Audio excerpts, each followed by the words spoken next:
मैं अब्दुल हमीद साहिल, आप देख रहे हैं हमारा चैनल ऐलान टाइम्स और शहाब टीवी। आपका इस्तकबाल है, स्वागत है।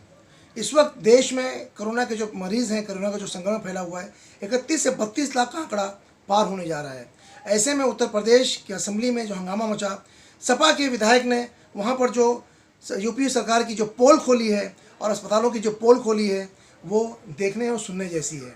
उन्होंने असेंबली में बताया कि किस तरह लखनऊ पीजीआई में कोरोना मरीजों के साथ दुर्व्यवहार किया जा रहा है।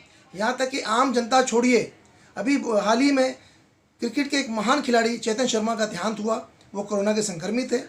उनके साथ वहाँ पर जो दुर्व्यवहार हुआ उसके बारे में उन्होंने काफ़ी तफसील से वहाँ पर बताया, असेंबली में बताया है। और वहाँ भी मांग की है सरकार से, योगी सरकार से मांग की है कि वो अस्पतालों का दौरा करके वहाँ सुधार पैदा करने की कोशिश करें कि वहाँ पर जब आम लोगों के साथ ये सलूक है।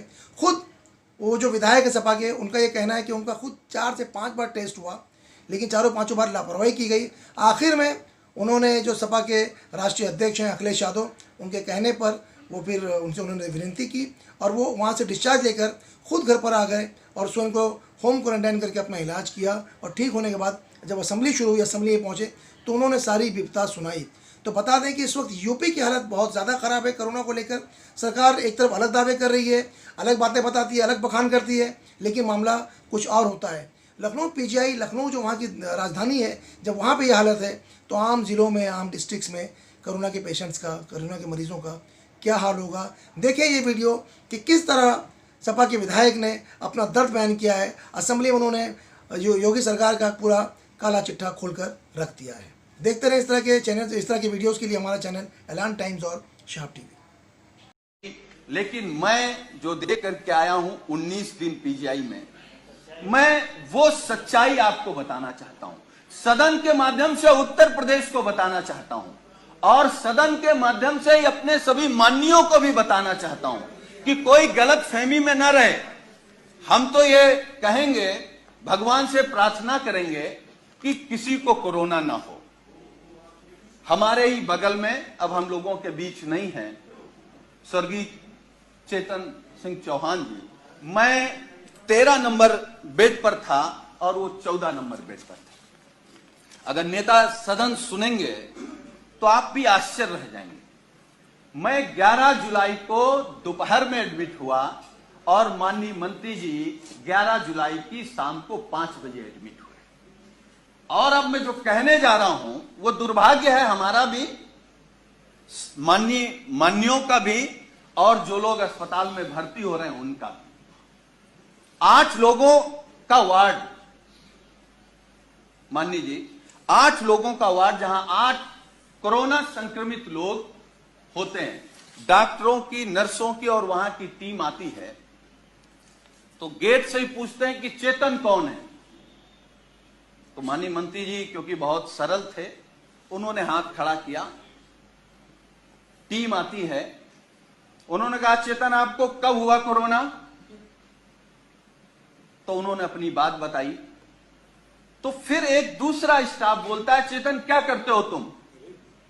वो कुर्ता पैजामा में थे, मैं तो पैंट शर्ट में था। खैर, तो माननीय मंत्री जी ने कहा कि मैं कैबिनेट मंत्री हूं।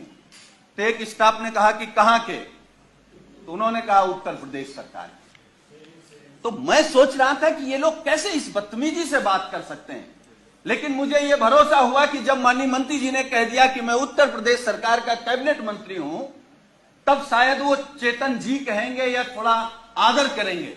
लेकिन ये सुनने के बाद भी जब पीजीआई के स्टाफ ने कहा कि चेतन तुम्हारे घर में और कौन कौन संक्रमित है, तो मुझे गुस्सा भी आया, दुख भी हुआ और सरकार पे भी गुस्सा आया।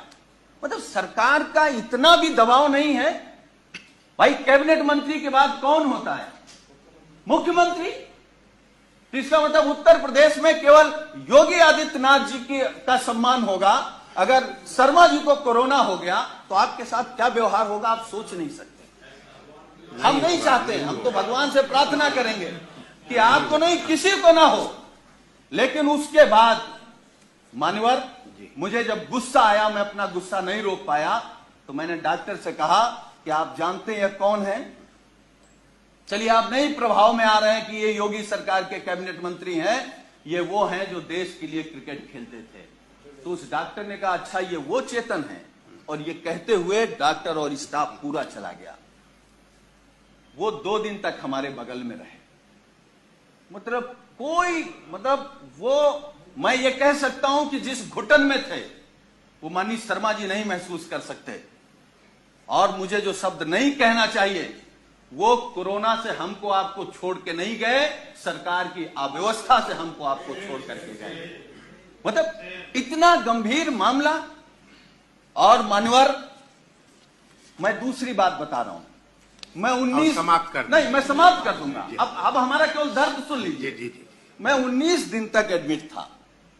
11वें दिन हमारी फिर टेस्ट हुआ, मैं फिर पॉजिटिव आ गया। फिर 4 दिन बाद टेस्ट हुआ, फिर पॉजिटिव आ गया।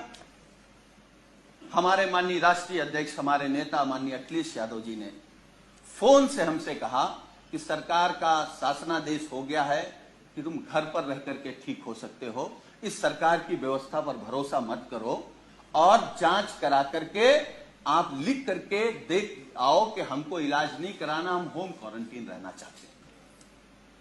अब मैं वो बात बताने जा रहा हूं मान्यवर आपको। मैंने राष्ट्रीय अध्यक्ष जी से अनुरोध किया कि एक जांच और करा लेते हैं, हो सकता है कि हम निगेटिव आ जाएं। हमारी एक जांच हुई जिसमें मैं पॉजिटिव आया। नर्स ने कहा कि आप पॉजिटिव हैं। डॉक्टर की टीम आई, उन्होंने कहा कि आप पॉजिटिव हैं या नहीं हैं, हमको दूसरा टेस्ट करना पड़ेगा। हमारा सुबह दूसरा टेस्ट हुआ।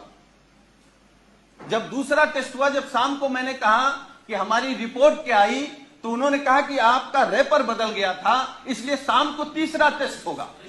जब तीसरा टेस्ट हुआ तो सुबह हमने पूछा कि हमारी रिपोर्ट क्या है, तो डॉक्टरों ने कहा कि आपका सैंपल बदल गया है, इसलिए आपका चौथा टेस्ट होगा। हमारा चौथा टेस्ट हुआ। चौथे टेस्ट में मानवर जानते क्या हुआ? जब हमने रिपोर्ट पूछा तो उन्होंने कहा कि आपका फार्म तो वहां चला गया था लेकिन सैंपल नहीं गया है। तो हमने कहा 5वां कर लो। हमारा 5वां टेस्ट हुआ। 5वां टेस्ट हुआ और मैंने लिखित में दिया कि हमको पीजीआई में इलाज नहीं कराना है, हम घर में रह करके जो सरकार के निर्देश हैं उनको पालन करते हुए हम स्वस्थ हो जाएंगे। मैं पहला पेशेंट हूं सरकार के निर्देश के बाद जो ये लिख करके आया कि मुझे नहीं इलाज कराना। मैं ये नहीं कह रहा हूं कि हम सभी डॉक्टरों पर सवाल खड़ा कर रहे हैं। डॉक्टर भगवान की तरह दिखता, हमको भी 19 दिन भगवान की तरह दिखा, और हम भगवान के